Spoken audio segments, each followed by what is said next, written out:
Hey guys, my name's Jamin. Thanks so much for visiting my channel. In this video, I have an HP Probook x360 11G5 laptop. I'm going to take you on a small teardown and disassembly tour, show you what major components you can access after getting into the computer.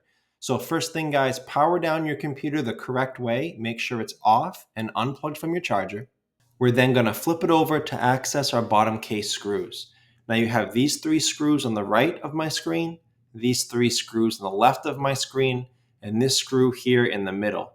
Once you get those screws out, we're going to flip the computer over to the palm rest, and you're going to take a small flat pry tool, and you're going to go across this seam between your palm rest and your bottom case, and pry the palm rest up from inside your bottom case. Now go nice and slow. Be careful, don't put the pry tool too far in. You can damage some things. Keep it on the edge. Be nice and firm. And if you get stuck in one part, leave it alone. Go to the other side and continue in the other direction. Once you get your palm rest free, I found it easy to get up from the back here near the hinge assemblies. I found that easiest to get up. Once you get it free, don't just pull the palm rest right up and off. We have to unhook some ribbon cables first before we pull that palm rest off. As you can see here, this is the back end I was talking about. There's my hinge assembly. That's the back end of the computer. And this is my palm rest angled up a little bit so you can see inside. There's three ribbon cables still connected to the motherboard from the palm rest, the largest one here being your keyboard ribbon cable. Now we have to unplug these before we can remove the palm rest. In order to do that, these clips right here, these are very breakable, guys, very fragile. The way these are designed is there's a black retainer clip that opens and shuts like a book cover. The open side, where it opens, is the ribbon cable side, and it hinges right here in front of you right there. So the way to get these out is to use your fingernail or a small flat pry tool, slide it underneath that black retainer clip from this side, from the far side, pop it up gently, and then you can slide the ribbon cable out. And that goes for these as well. The reason why these are so fragile is because that black clip right there is very breakable. And if you break it, you most likely cannot find a replacement. They're very hard to find without buying another motherboard, and in which case your ribbon cable cannot securely fasten in there again. So again, be very careful with those. Once you get those ribbon cables up, however, you can remove your palm rest, and this is what you're looking at for the inside of your computer. Now, as a general computer repair side note, guys, whenever I'm working on a computer in my shop, it's sitting on an anti-static pad. Either that or an anti-static bracelet are great ideas to avoid damaging things in your computer when you're working on it. If you guys need any help with tools and supplies, as well as any replacement parts for this specific model computer, there'll be a link above, also below in the description, that takes you to a list of all those tools, supplies, and parts, again, for this specific model computer.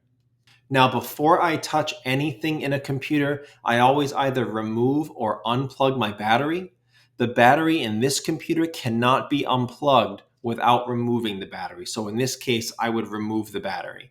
So you have 4 screws near each of the white arrows next to each of the 4 corners. You remove those screws and the battery pulls out and unhooks from right here on the motherboard. Just be careful of these speaker wires because they run alongside the battery. Be careful not to pull those up when you're removing the battery. Okay, so now that the battery's been removed, it's safe to proceed deeper into the computer. You have a single M.2 port right here for your solid state drive. There's a single screw right here toward the speaker that holds down the solid state drive. Once you undo that screw, the solid state drive will release. It should even pop up a little bit, and then you can pull it up towards the speaker out of this M.2 port right there. Now, this is an M.2 port SATA 3 2280, so you can fit Gen 3 solid state drives in here. I believe this one was a 128 gig, so kind of small. In that link below in the description with the replacement parts for this computer, I'll try to have a couple upgrade options for you guys. I'll put in a 500 gig option and a terabyte option if you wanted to upgrade this solid state drive. Keep in mind too, after you replace your storage device, whether your hard drive or solid state drive on any computer, you will have to install an operating system onto that drive in order to use the computer. I will also have 2 links below in the description to 2 different videos. One will show you how to install Windows 10 onto an HP computer. The other will show you how to install Windows 11 onto an HP computer, so you know how to do that after you've completed this replacement process. As far as the RAM in this computer, if you notice, there is no RAM here. The RAM is integrated into the motherboard on this computer. So there's no removable, replaceable RAM. It's just what you have on the motherboard. So if you did want to upgrade your RAM, you can't really do that as easily as we just upgraded the solid state drive. You would need to either get an external memory setup, or you would have to swap out this motherboard for another motherboard with more RAM if your computer did come with that option. So first see if this model computer did come with that. If it did, maybe you can find a motherboard online, Amazon, eBay, something like that. If it doesn't come with a higher RAM option, then your options are limited. You probably can't just replace the motherboard. The next thing I'll shout out are your speakers. You have this small one here on the right side of my screen, and it's wired through here to this speaker on the left side of my screen. These speakers are not screwed down. They're just held down by these rubber washers that are over these posts for sound insulation. So they just wiggle right off. Be careful with them, but you can just wiggle them right off. And this speaker does not plug into the motherboard. It's just run to this speaker, and then it's plugged in right here to the motherboard right there. So as with any wires in a computer, try not to pull on the wire. Try to manipulate the plug instead. And this plug is nice. It's got 2 grips, one on either side. You can pull it out with your fingernails or a pry tool, but you can get that out without pulling on that cord. Now for replacement speakers, the part number here is L83971-001. And again, I'll have all this information for the replacement parts below in the description. I'll also include replacement part options in that link that I mentioned earlier. So the next thing I'll shout out here is your CMOS battery. It's this battery right here wrapped in black electrical tape, and it plugs into the motherboard under the motherboard right there. So you may have to pull on the wire a little bit to get that out because you can't get in there without removing the motherboard. So be careful if you want to replace the CMOS battery. Also, these clips holding it down, you have to bend this one back.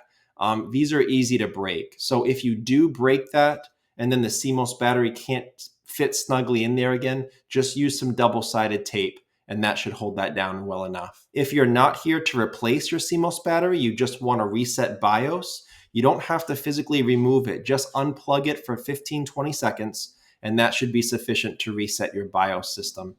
As a side note with that operation, that usually only resets your BIOS system settings. That is not a reliable procedure to reset your BIOS password, just so you guys know. And again, I'll have a replacement CMOS battery in that link below.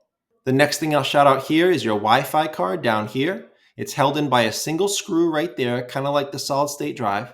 Once you remove that screw, the Wi-Fi card can pull to the right out of this port.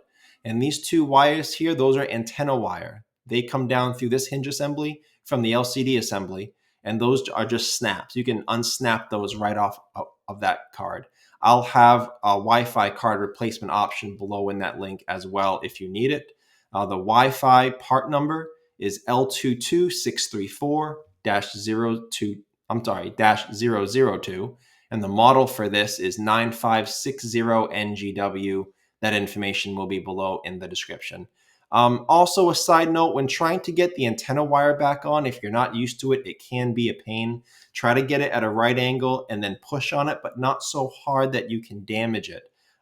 Try to get the right angle. It may take a while, but they do snap back on. So that's a majority of the components you can access that need to be replaced from time to time here after opening this computer up. So that's the video, guys. I hope it was helpful. If you have any questions, check out the FAQs below in the description. It could save you some time getting an answer. If you do need to leave me a question or comment, please do. I do try to get to those a couple times a day at least. To support the channel, please remember to like and share. Subscribe if you enjoy this type of DIY tutorials. And for those of you that want to support the channel a little further, you can always leave a small donation, and there's a couple ways to do that. First, right below the video to the right-hand side, you'll see the Super Thanks button. You can click on that. You can select a tip amount here. Second way, you can use your Cash App. Find me at $PC Helper. You can leave a dollar amount and you can even leave a little note. So thank you so much for watching, guys, and I look forward to seeing you on my next video.